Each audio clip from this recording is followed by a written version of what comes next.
So let's go through pricing of private blog networks. Of course, you're going to want to know how much it's going to cost you to actually keep these running.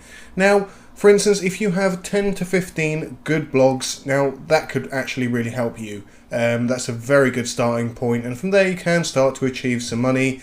You can either use it for consulting, growing people's websites, and you can make a certain amount from this. You can charge anybody from £200 to £500 a month per client, and having at least 10 or 15 blogs in that sort of niche is really going to help. Now, pricing wise, I'm going to be using Seeker Host here. Of course, you can use there are many programs that you can buy hosting from. I'm just going to be using these as an example, and as you can see here, per blog it's going to cost you around 95p. Now, as I scroll to the right, you're going to notice that it actually gets a little bit cheaper per blog the more you go. If we go back to here, so we've got 60, so if we want 60 different IP hosting for PBM blogs, it's going to be 75p per blog. So let's say, for instance, we have our small blog network here, and we are going to have 10 blogs, for instance. So if you're going to be hosting all 10 of these blogs, it's going to cost you around $9.50 a month. Now, the domain cost, because you're obviously going to have to get the domain as well, is going to be between $5 or $10 or pounds, or different if it's a domain that you've sold from a pre-existing website. Of course, you can do that rather than expired domains. You can go and find an existing site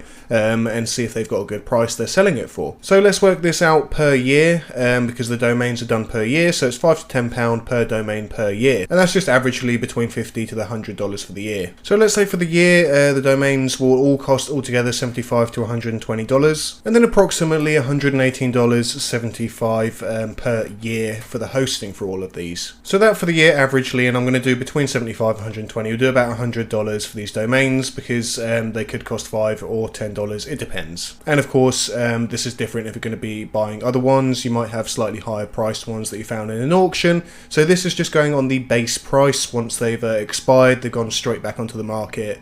This is usually the price you'll pay. So divide that all up into a year, and it's going to be approximately $17.50 or £17.50, depending how much you paid for it and what currency. Now again, I just want to tell you this is just averagely worked out. I just want to give you a good ongoing knowledge of how much it'll cost you approximately and how you can work it out per year and per month. So now that you've broken it down like that, you can see how a small network can actually be quite beneficial for you. For £17.50 or $17.50, you could start yourself a little consultancy in certain key areas. You might want to grow somebody's website, depending on what niche they are and what you have. So $17.50 is really going to pay itself off quite quickly. Now, using that information, we can now calculate that having a medium-sized network of around 50 blogs is going to be about £87.50 a month. And if we wanted quite a large network of, let's say, 100 blogs, it's going to be about $175 a month. Again, by the time you've actually grown it to this level and the potential that you now have with your private blog network, £175 is probably going to seem like quite a small expense. This could be done just by consulting for one website, one company for 1 month, and that's just one of them. So yeah, it is worth it in the long run if you can do it properly.